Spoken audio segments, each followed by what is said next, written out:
마음이 기쁨과 감사함으로 주님을 찬양해야 된다는 것을 이렇게 말씀하고 있어요.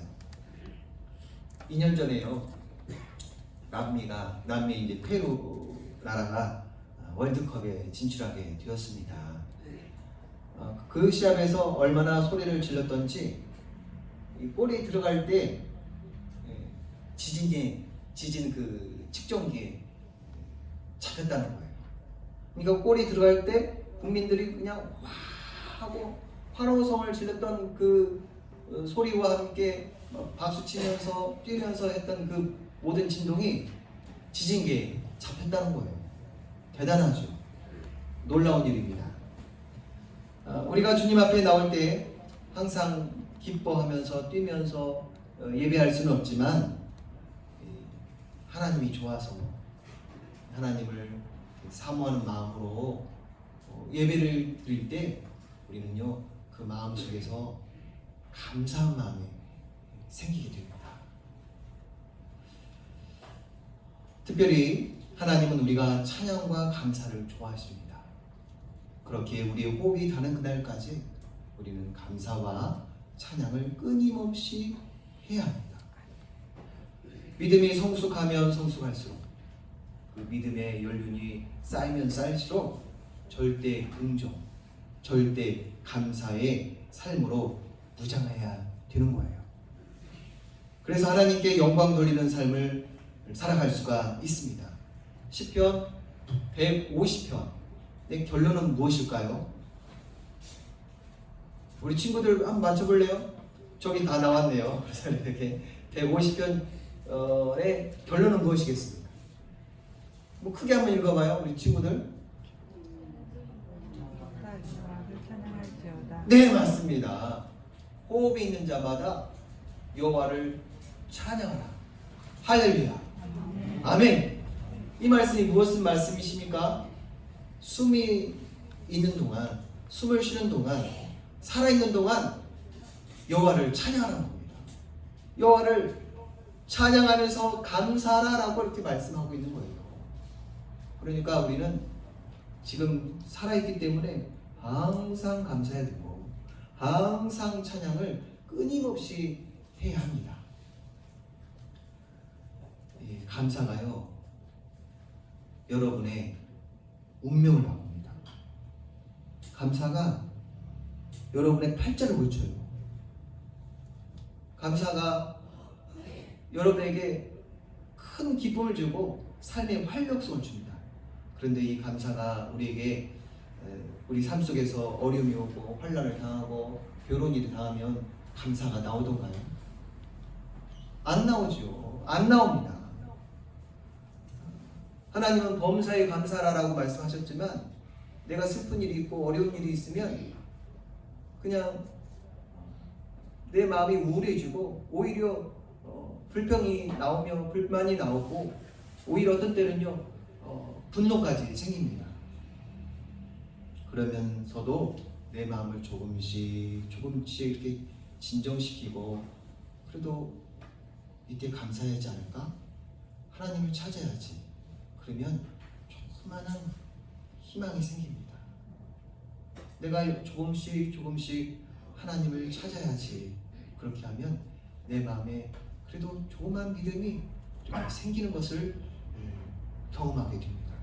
그러면서 희망이 싹 트는 거죠. 그러면서 감사가 조금씩 흘러나옵니다.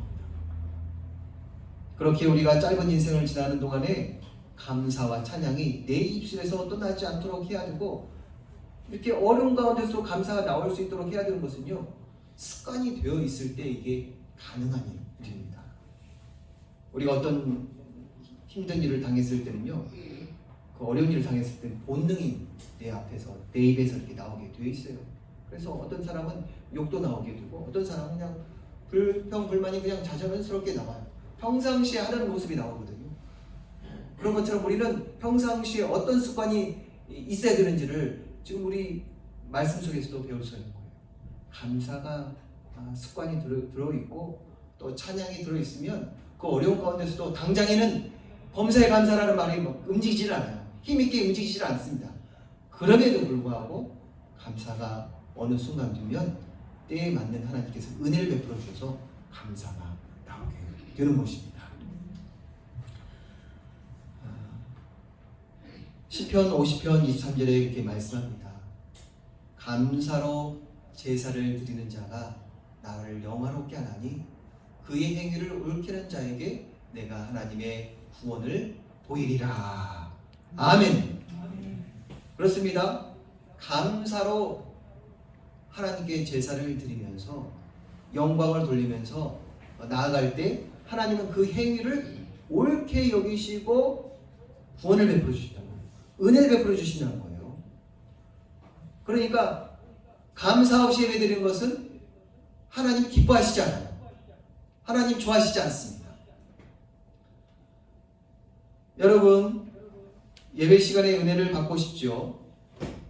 그러면요, 사람의 모습들, 또 주변 환경, 또 그리고 다른 생각을 마시고 하나님께 집중하길 바랍니다. 하나님께 초점을 맞추면 주신다면 감사가 나오게 됩니다. 허월링이 나와서 고치고 있는데요. 여러분, 우리 같이 이런 고백을 해보겠습니다. 감사하면서 합시다. 감사하면서 합시다. 어떤 사람은요, 습관적으로 원망하고 불평하고 부정적으로 말을 합니다. 습관이 돼서 그렇게 입만 열면 남의 문제점을 말하고 또 욕까지 하는 사람이 있습니다. 그런 삶에는요, 기쁨이 없습니다.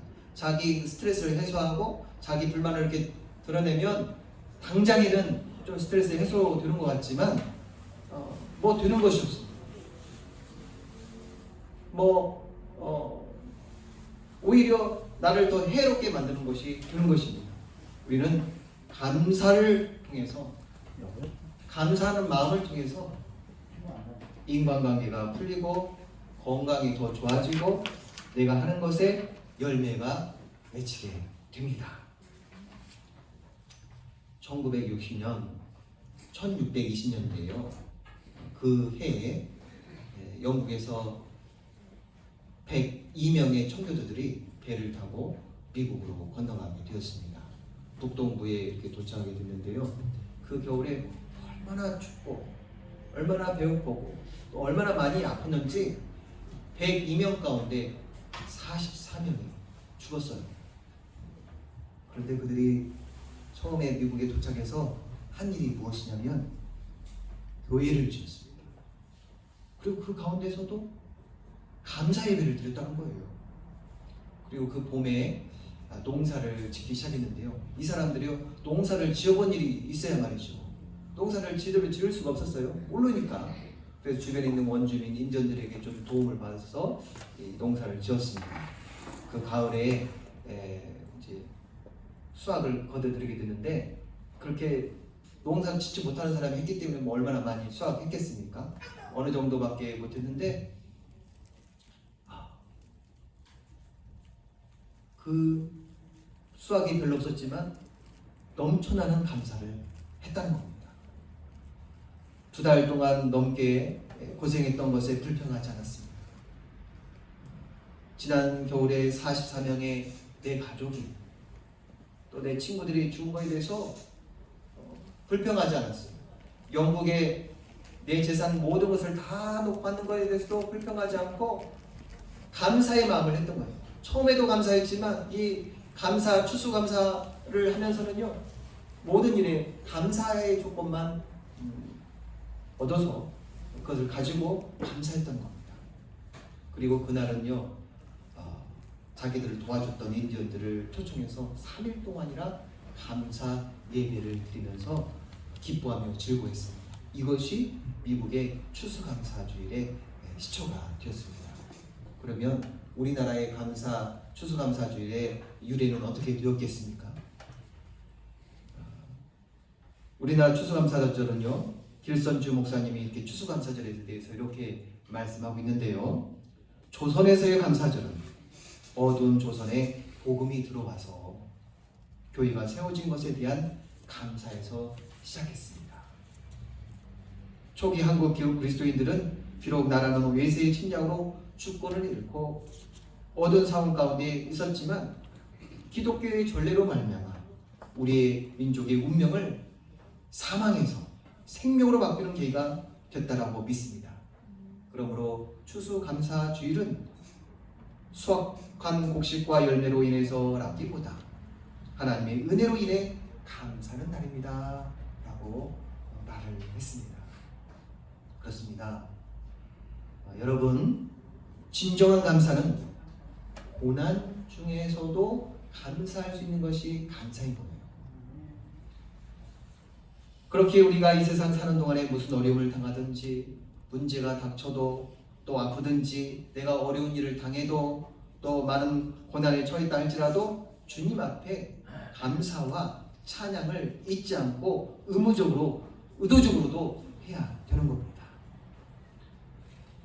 하나님은 감사절을 지키며 살라라고 했습니다. 지난 맥주 감사주일 7월 첫째 주에 우리 맥주 감사주일을 지켰죠. 그때도 잠시 말씀드렸지만 이스라엘 나라에는 세 가지 큰 절기들이 있습니다. 유월절, 열절과 맥주절과 수장절입니다. 유월절은 유대인들이 애굽에서 출입하게 되어서 해방되어서 기뻐하면서 감사해서 드리는 절기고요. 또 맥주절은 봄에 이제 보리와 밀을 수확해서 감사한 또 그리고 율법을 언제 받았냐면 이 오순절날 맥주절에 받았거든요. 그것에 감사해서 절기를 지켰습니다. 또 수장절은요 마지막 농사철 다 마지막에 마지막 날에 농사 지은 거에 대해서 수확 거둔 거에 대해서 감사하는 절기를 지켰습니다. 그러니까 지금의 우리의 추수감사주일이 되는 겁니다. 하나님은 이렇게 절기를 통해서 감사가 우리의 삶이 되도록 했어요. 그 절기를 지킴으로 절기를 한 일주일씩 지켰는데 그 절기를 통해서 너희들 삶이 감사의 삶이 되어라 라고 이렇게 지키게 했던 겁니다. 우리는 하나님의 뜻에 따라서 감사의 삶을 사시길 바랍니다. 감사의 삶을 우리 삶 속에서 실천하면서 사시기 바랍니다. 두 번째로 만족하면 감사가 나옵니다. 고린도후서 3장 5절입니다. 우리가 무슨 일이든지 우리에게서 난 것 같이 스스로 만족을 할 것이 아니니 우리의 만족은 오직 하나님으로부터 나느니라. 내게 주어진 일, 상황에 만족하면 감사하게 됩니다. 이것은 하나님 한 분으로 만족할 때 이루어집니다. 지금 인도네시아에서 선교사 사역하고 있는 이용규 선교사님이 3년 전에 가정에 대한 책을 한 권을 쓰셨어요. 근데 그 내용에 보면 한 학생이 상담을 하러 왔는데요. 목사님이라고 했죠. 목사님, 저는요 신앙생활 한 이후로 오히려 더 어렵고 힘든 일이 닥치고 있습니다. 어떻게 해야 되겠습니까? 라고 하면서 이제 상담을 했던 겁니다. 그러면서 이제 그 학생이 하는 말이 뭐냐면 하나님이 살아계시다면 어떻게 우리 가정에 어려운 일을 연극으로 일어나게 하십니까? 내가 그렇게 열심히 주님의 뜻을 위해서 뜻에 따라서 살려고 결심하고 힘을 쓰고 있는데 집안에 크고 작은 어려움만 오고 있습니다. 동생은 자살하고 말았습니다. 그래서 이제 신앙을 포기하려고 합니다. 이 말을 듣고 선교사님이 하는 말이 너는 하나님 한 분으로 충분하냐? 우리 한번 말해보겠습니다. 너는 하나님 한 분으로 충분하냐? 너는 하나님 한 분으로 충분하냐? 우리에게도 물어보시기 바랍니다. 우리 자신에게 물어보는 거예요. 다시 한번 해보겠습니다. 너는 하나님 한 분으로 충분하냐? 너는 하나님 한 분으로 충분하냐? 이 말을 듣고 보니까 자기는 하나님 한 분으로 충분하지 않았던 거예요. 자기가 문제를 해결하고 했고 자기가 잘 살아보려고 했고 자기가 모든 것을 해결하려고 했던 것이 많았던 것을 이제 생각났던 겁니다.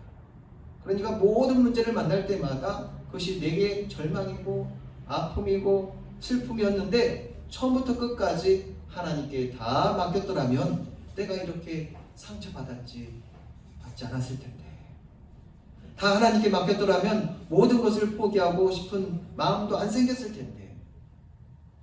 그 학생은 이제 선교사님의 말씀을 듣고 나서 자신을 돌아보게 됐습니다. 저도요, 이 말씀을 이렇게 제 자신에게 물어봤어요. 너는 하나님 한 분으로 충분하니? 하나님 한 분으로 만족하느냐? 저와 여러분은 자주 이 질문을 스스로에게 해볼 수 있기를 바랍니다. 너는 하나님 한 분으로 충분하냐? 그리고 그렇게 이제 이렇게 고백하십시오. 하나님, 저는 하나님 한 분만으로 충분합니다. 이런 고백이 나온다는 것은요, 대단한 신앙이거든요. 하나님, 저는 하나님 한 분으로 충분해요. 다른 거 없어도 돼요.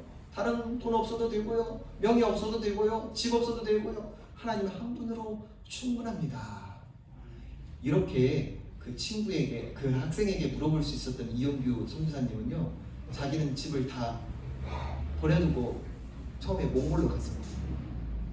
자기 잘 나가는 그 직업도 다 내려놓고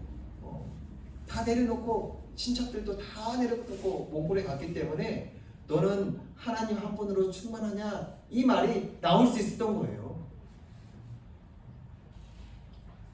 그런데 우리가 살다 보면 하나님 한 분으로 충분하지 않죠. 왜 상처를 받습니까? 하나님 한 분으로 충분하지 않으니까 상처를 받는 거예요. 내가 하려고 하니까 상처가 되는 거죠. 하나님께 다 맡겼으면 상처받을 일이 없습니다. 왜 분노합니까? 내가 하고자 하는 뜻대로 안 되니까 분노하는 것입니다. 하나님 한 분만으로 만족해야 하는데 문제가 생기는 것입니다. 왜 다툽니까? 하나님이 문제를 다 해결해 주실 것인데 내 뜻대로 하려고 그렇게 주장하니까 다투게 되는 거예요. 그래서 이제 오늘 이후부터 우리의 믿음이 주님이 기뻐하시는 모습이 되어서 다 맡기시기 바랍니다. 내 문제도 맡기고 내 가정도 맡기고 내 자녀도 하나님께 맡기고 다 하나님께 맡기를 바랍니다. 그때 하나님의 은혜가 임합니다. 그때요, 정말로 진정한 감사가 마음에서 우러나는 것입니다.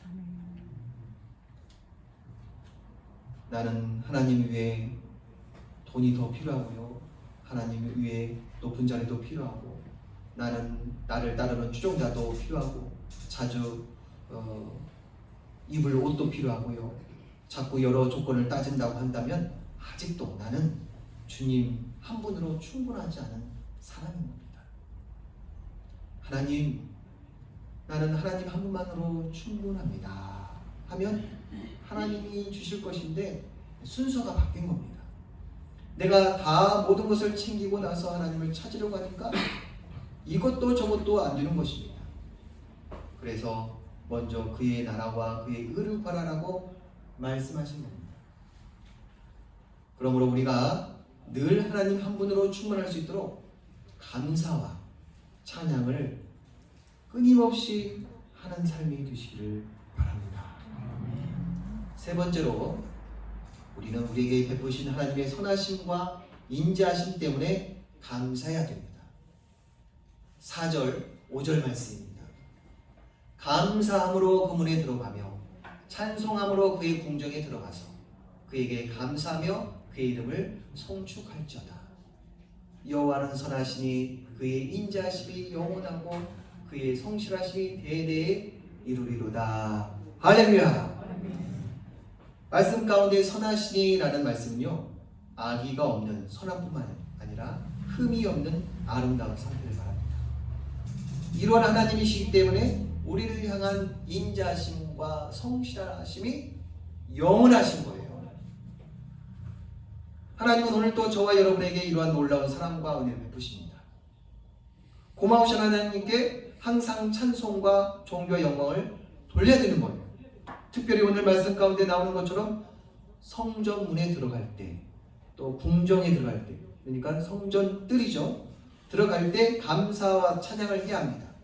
예배드리러 가는 마음은 찬양과 감사로 이루어져야 되는 겁니다. 이것이 뼈대예요. 예배를 드릴 때 이것이 기본인 겁니다.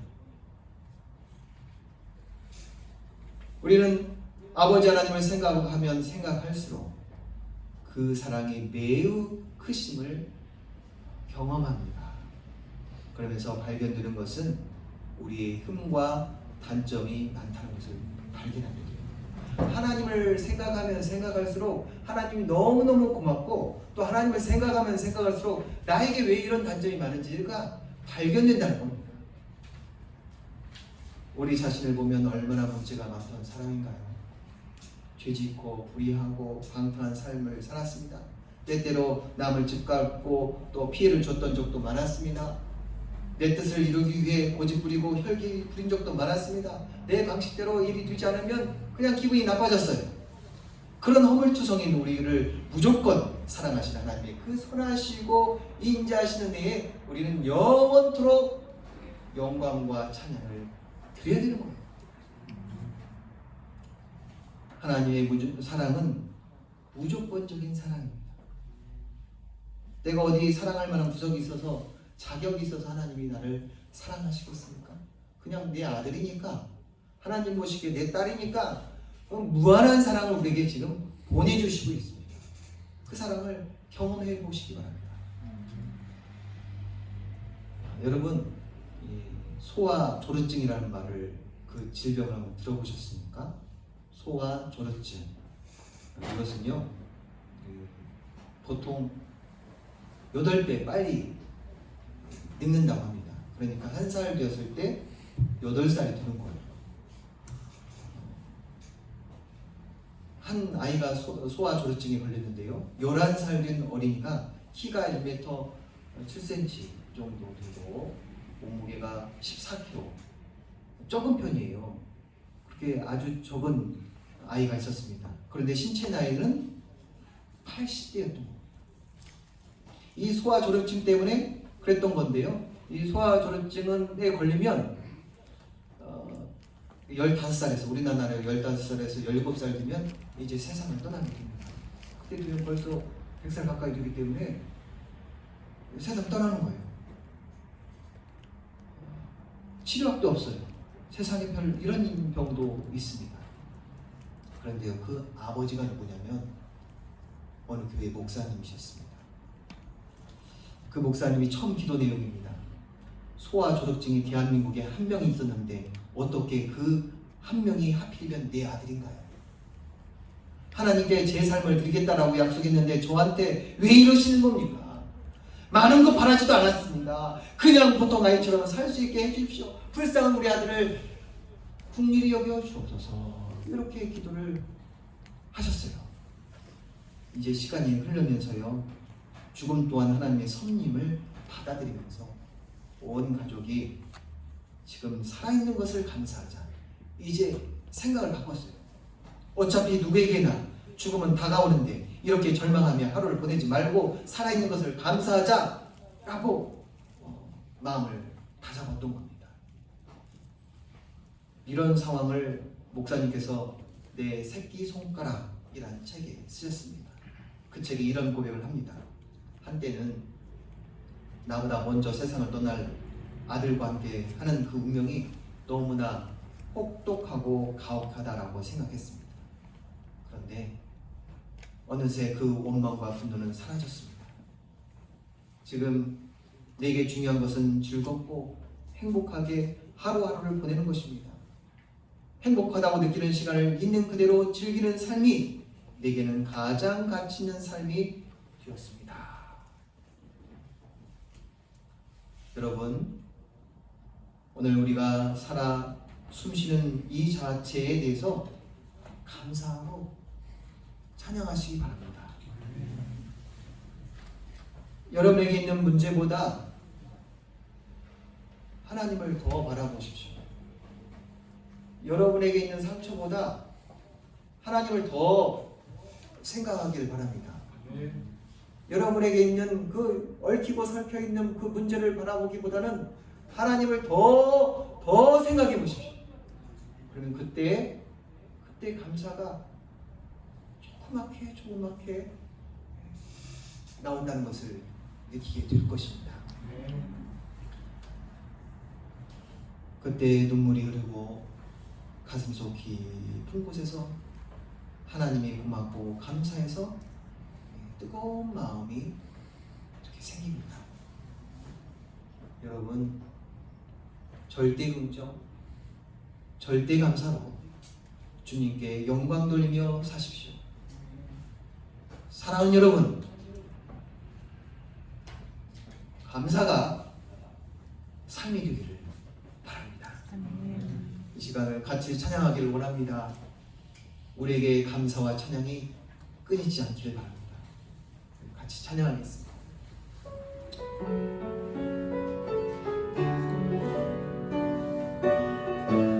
우리 가슴에 손을 얹고 우리는 찬양하죠.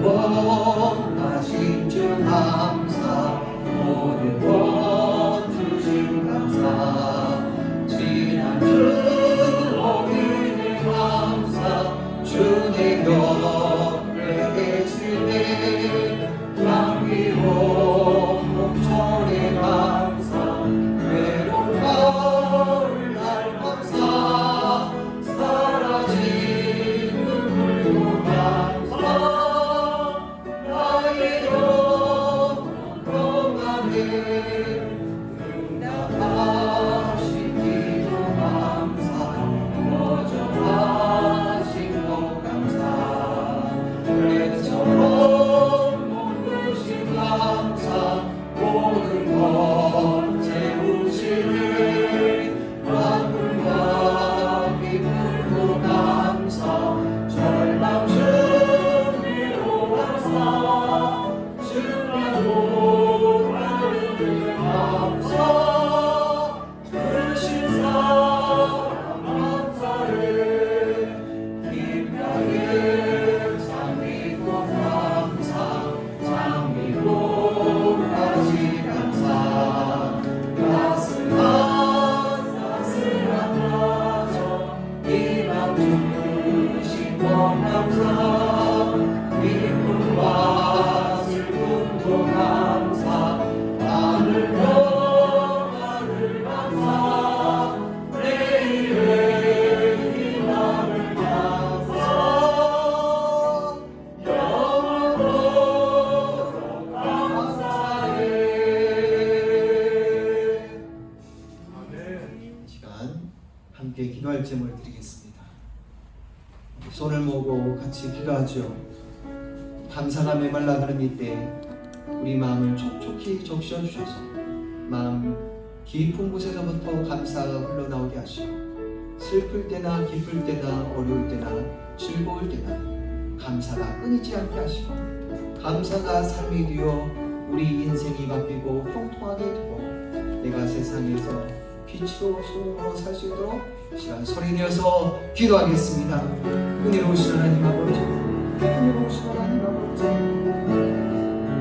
우리는 불평 불만이 많았고 여러 가지 슬픔으로 인해서 고난으로 인해서 감사가 메말랐던 것을 돌이켜보게 되었습니다. 주님, 우리에게 왜 감사가 없었던 건가요? 하나님, 왜 우리는 감사가 없었던 겁니까? 하나님 아버지요, 하나님 한 분만으로 만족하지 못하고 살았습니다. 내가 치우치고 이것도 내 것이고 저것도 내 것이고 이 문제도 내가 해결하고 저 문제도 내가 해결하고 이 모든 것을 내 어깨에다 짊어지고 가다가 힘들어서 쓰러지고 자빠져서 하나님이 나와는 상관이 없는가, 나와는 거리가 먼 하나님과 나를 도와주시는 하나님이 아닌 것 같아서 너무너무 슬펐습니다. 너무너무 괴로웠습니다.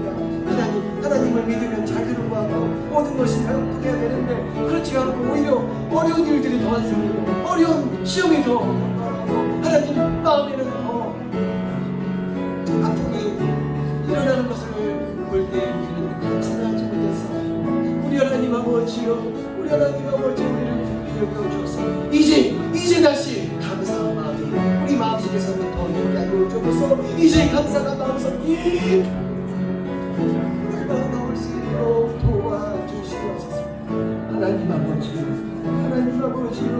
내 삶이 감사가 되게 하여 주시기 바랍니다.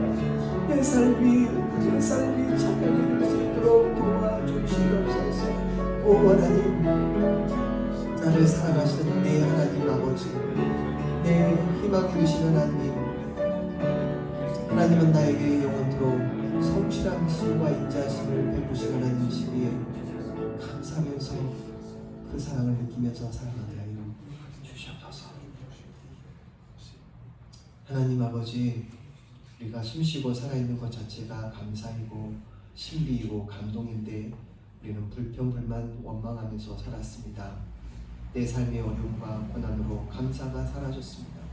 내 고집대로 내 마음대로 되지 않으면 혈기를 냈습니다.